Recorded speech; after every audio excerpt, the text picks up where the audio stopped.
ദൈവനാമം വാഴ്ത്തപ്പെടുമാറാകട്ടെ. ഇന്നത്തെ നമ്മുടെ തിരുവചന വായനാ ഭാഗം സംഖ്യാപുസ്തകം 26-27 അധ്യായങ്ങളാണ്. സംഖ്യാപുസ്തകം 26-27 അധ്യായങ്ങൾ ഇസ്രായേലിൻ്റെ മരുഭൂമി യാത്രയിലെ ഒരു പ്രധാന തലമുറ മാറ്റത്തെ അടയാളപ്പെടുത്തുന്നു. ഈജിപ്തിൽ നിന്ന് പുറപ്പെട്ട പഴയ തലമുറ അവരുടെ അവിശ്വാസവും മത്സരവും കാരണം മിക്കവാറും അവസാനിച്ചിരിക്കുന്നു. ദൈവം ഇപ്പോൾ പുതിയ തലമുറയെ വാഗ്ദത്ത ദേശത്തിലേക്ക് പ്രവേശിപ്പിക്കുവാൻ ഒരുക്കുന്നു. ഈ അധ്യായങ്ങൾ ദൈവത്തിൻ്റെ വിശ്വസ്തത, നീതി, പരമാധികാരം, തൻ്റെ ഉടമ്പടി ജനത്തിലെ ഓരോ വ്യക്തിയോടുമുള്ള കരുതൽ എന്നിവ വെളിപ്പെടുത്തുന്നു. സംഖ്യാപുസ്തകം 26-ാമത്തെ അധ്യായം പ്രധാനമായിട്ടും രണ്ടാമത്തെ ജനസംഖ്യ കണക്കിനെക്കുറിച്ച് പറയുന്നു. ബാൽപെയോരിലെ പാപത്തെ തുടർന്നുണ്ടായ മഹാമാരിക്ക് ശേഷം ദൈവം മോശയോടും എലയാസറിനോടും പുതിയ തലമുറയിലെ ഇസ്രായേല്യരുടെ ജനസംഖ്യ കണക്കെടുക്കാൻ കൽപ്പിച്ചു. 20 വയസ്സും അതിലധികവുമുള്ള യുദ്ധത്തിന് യോഗ്യരായ പുരുഷന്മാരെയാണ് എണ്ണിയത്. കനാൻ ദേശത്തെ ഗോത്രങ്ങൾക്കിടയിൽ എങ്ങനെ വിഭജിക്കണമെന്ന് നിർണ്ണയിക്കുകയായിരുന്നു ഇതിൻ്റെ ലക്ഷ്യം. എണ്ണപ്പെട്ടവരുടെ ആകെ എണ്ണം 6,1730 ആയിരുന്നു. ഏകദേശം 40 വർഷങ്ങൾക്ക് മുൻപ് എടുത്ത ആദ്യ ജനസംഖ്യാ കണക്കിനോട് സംഖ്യാപുസ്തകം 1-ാം അധ്യായത്തിൽ നമ്മളത് നോക്കാം. ഇത് വളരെ അടുത്ത സംഖ്യയായിരുന്നു. 64-65 വാക്യങ്ങളിൽ ഒരു പ്രധാന നിരീക്ഷണം രേഖപ്പെടുത്തിയിരിക്കുന്നു. ആദ്യ ജനസംഖ്യാ കണക്കിൽ ഉൾപ്പെട്ടവരിൽ കാലേബിനെയും യോശുവയെയും ഒഴികെ മറ്റാരും ജീവനോടെ ശേഷിച്ചിരുന്നില്ല. അവിശ്വാസിയായ തലമുറയെക്കുറിച്ച് ദൈവം പ്രസ്താവിച്ച ന്യായവിധി കൃത്യമായി നിറവേറ്റപ്പെട്ടു. ഒരു മുഴുവൻ തലമുറ കടന്നുപോയെങ്കിലും ദൈവത്തിൻ്റെ ഉടമ്പടി വാഗ്ദാനങ്ങൾ തുടർന്നുവെന്ന് ഈ അധ്യായം കാണിക്കുന്നു. ജനങ്ങൾ മാറി, എന്നാൽ ദൈവത്തിൻ്റെ ഉദ്ദേശം മാറിയില്ല. സംഖ്യാപുസ്തകം 27-ലേക്ക് നാം വരുമ്പോൾ അവകാശം, നേതൃത്വം, ദൈവത്തിൻ്റെ മാർഗനിർദ്ദേശം എന്നീ വക കാര്യങ്ങളെക്കുറിച്ച് വ്യക്തമായിട്ട് കാണുന്നു. അതിൽ സെലോഫഹാദിൻ്റെ പുത്രിമാരെക്കുറിച്ച് സംസാരിക്കുന്നത് നാം കാണുന്നു. മഹ്ള, നോവ, ഹൊഗ്ല, മിൽക്ക, തിർസ എന്നീ 5 പുത്രിമാർ മോശയുടെ മുമ്പിൽ ഒരു അപേക്ഷയുമായി എത്തി. അവരുടെ പിതാവായ സെലോഫഹാദ് പുത്രന്മാരില്ലാതെ മരിച്ചിരുന്നു.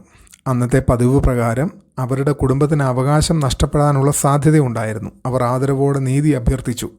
മോശ ഈ കാര്യം യഹോവയുടെ മുൻപിൽ കൊണ്ടുവന്നു. അവരുടെ അപേക്ഷ ശരിയാണെന്ന് ദൈവം പ്രഖ്യാപിക്കുകയും പുത്രന്മാർ ഇല്ലാത്തപ്പോൾ പുത്രിമാർക്കും അവകാശം ലഭിക്കണമെന്ന പുതിയ നിയമം സ്ഥാപിക്കുകയും ചെയ്തു. മറ്റുള്ളവർ ശ്രദ്ധിക്കാതെ പോകാൻ സാധ്യതയുള്ള വ്യക്തികളോടുള്ള ദൈവത്തിൻ്റെ കരുതലും നീതിബോധവും ഈ സംഭവത്തിലൂടെ വെളിപ്പെടുന്നു.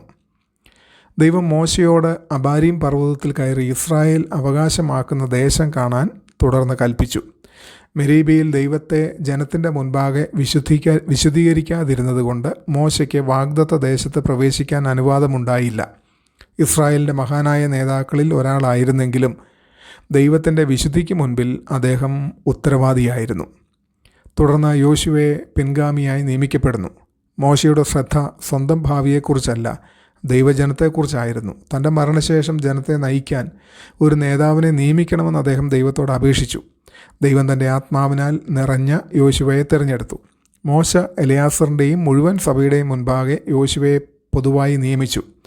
നേതൃത്വം തുടർന്നു. എന്നാൽ ഇസ്രായേലിൻ്റെ യഥാർത്ഥ ഇടയൻ ദൈവം തന്നെ ആയിരുന്നു. ഇതിലെ ആത്മീക പ്രാധാന്യം 1. തലമുറകൾ മാറിയാലും ദൈവത്തിൻ്റെ ഉദ്ദേശങ്ങൾ തുടരുന്നു എന്നുള്ളതാണ്. അവിശ്വാസം കാരണം ഒരു തലമുറ മുഴുവൻ മരുഭൂമിയിൽ മരിച്ചു. എങ്കിലും ദൈവത്തിൻ്റെ പദ്ധതി പരാജയപ്പെട്ടില്ല. മനുഷ്യരുടെ പരാജയം ദൈവിക ഉദ്ദേശങ്ങളെ റദ്ദാക്കാൻ കഴിയില്ല. വേദപുസ്തകത്തിലുടനീളം നാം ഇതേ സത്യം കാണുന്നു. മനുഷ്യർ അവിശ്വസ്തരായിരുന്നാലും ദൈവം വിശ്വസ്തനായി നിലനിൽക്കുന്നു. ക്രിസ്തുവിൻ്റെ സഭ ഏതെങ്കിലും ഒരാളുടെയോ തലമുറയുടെയോ സ്വത്തല്ല, അത് ദൈവത്തിൻ്റെ പ്രവർത്തനമാണ്. 2. ദൈവം വ്യക്തികളെ ഓർക്കുന്നു എന്നുള്ളതാണ്. സെലോഫഹാദിൻ്റെ പുത്രിമാരുടെ കഥ ദൈവം രാജ്യങ്ങളെയും വലിയ കൂട്ടങ്ങളെയും മാത്രമല്ല പരിഗണിക്കുന്നതെന്ന് കാണിക്കുന്നു. സാധാരണക്കാരായി തോന്നുന്ന 5 സ്ത്രീകൾ തങ്ങളുടെ കാര്യം ദൈവത്തിൻ്റെ മുമ്പിൽ കൊണ്ടുവന്നു. ദൈവം അവരുടെ അപേക്ഷ കേട്ടു.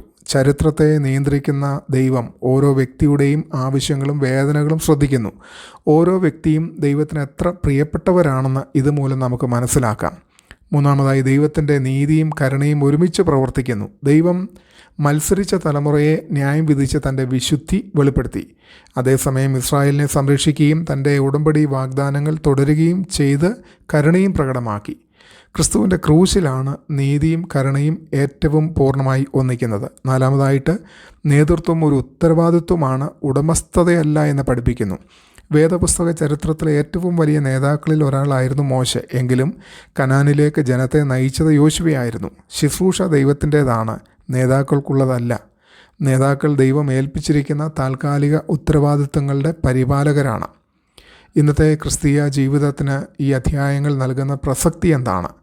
ഒന്ന്, ഓരോ തലമുറയ്ക്കും സ്വന്തമായ വിശ്വാസം ആവശ്യമാണ് എന്ന് നമ്മെ പഠിപ്പിക്കുന്നു. പുതിയ തലമുറ മാതാപിതാക്കളുടെ അനുഭവങ്ങളുടെ അടിസ്ഥാനത്തിൽ വാഗ്ദത്ത ദേശത്ത് പ്രവേശിച്ചില്ല.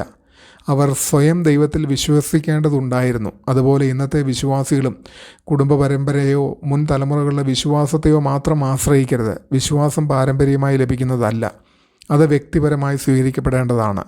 2, ദൈവം ഇന്നും അവഗണിക്കപ്പെട്ടവരെ കാണുന്നു. സഭകളിലും കുടുംബങ്ങളിലും സമൂഹത്തിലും പലർക്കും തങ്ങൾ ശ്രദ്ധിക്കപ്പെടുന്നില്ലെന്ന് തോന്നലുണ്ടാകാം. സെലോഫഹാദിൻ്റെ പുത്രിമാർ ദൈവം മറ്റുള്ളവർ അവഗണിക്കുന്ന ശബ്ദങ്ങൾ പോലും കേൾക്കുന്നു എന്ന് നമ്മെ ഓർമ്മിപ്പിക്കുന്നു. 3, ഭാവി നേതാക്കളെ തയ്യാറാക്കുന്നതിനെക്കുറിച്ചുള്ളതായ ഒരു ഉത്ബോധം നൽകുന്നു ഈ അധ്യായം. മോശ ഉദ്ദേശപൂർവം യോശുവയെ ഒരുക്കി. ആരോഗ്യകരമായ സഭകൾ നിലവിലെ നേതൃത്വത്തെ മാത്രം സംരക്ഷിക്കുന്നില്ല, ഭാവി നേതാക്കളെയും വളർത്തുന്നു. ശിഷ്യത്വവും ആത്മീയ പരിശീലനവും ദൈവരാജ്യത്തിൻ്റെ തുടർച്ചയ്ക്ക് അനിവാര്യമാണ്. ഭാവി നേതൃത്വത്തെയും തലമുറയെയും വാർത്തെടുക്കേണ്ടതിന് പലപ്പോഴും ശിക്ഷണവും ശാസനയും തിരുത്തലും ഒക്കെ ആവശ്യമാണ് താനും. 4, പദ്ധതികൾ മാറിയാലും വിശ്വസ്തരായി തുടരുക എന്നുള്ള ദൗത്യമാണ് നമുക്ക് നൽകി തരുന്നത്.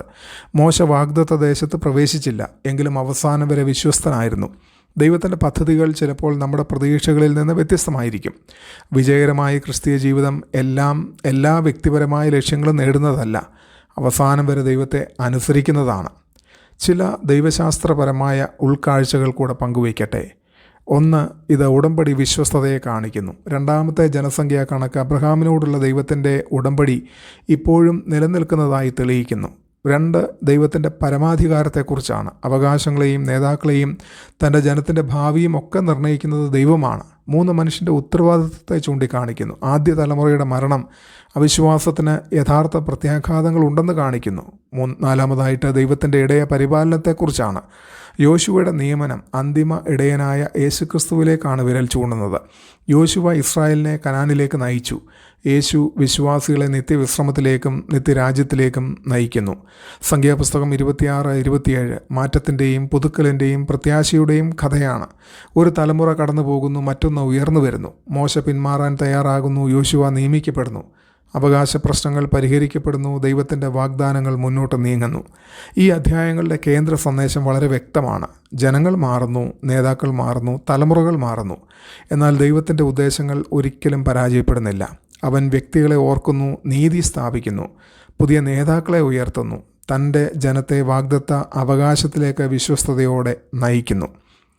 ഞാൻ വ്യക്തിപരമായി ദൈവത്തിൽ വിശ്വസിക്കുന്നുണ്ടോ, അല്ലെങ്കിൽ മുൻ തലമുറകളുടെ വിശ്വാസത്തെയും അനുഭവങ്ങളെയും മാത്രമാണോ ആശ്രയിക്കുന്നത്?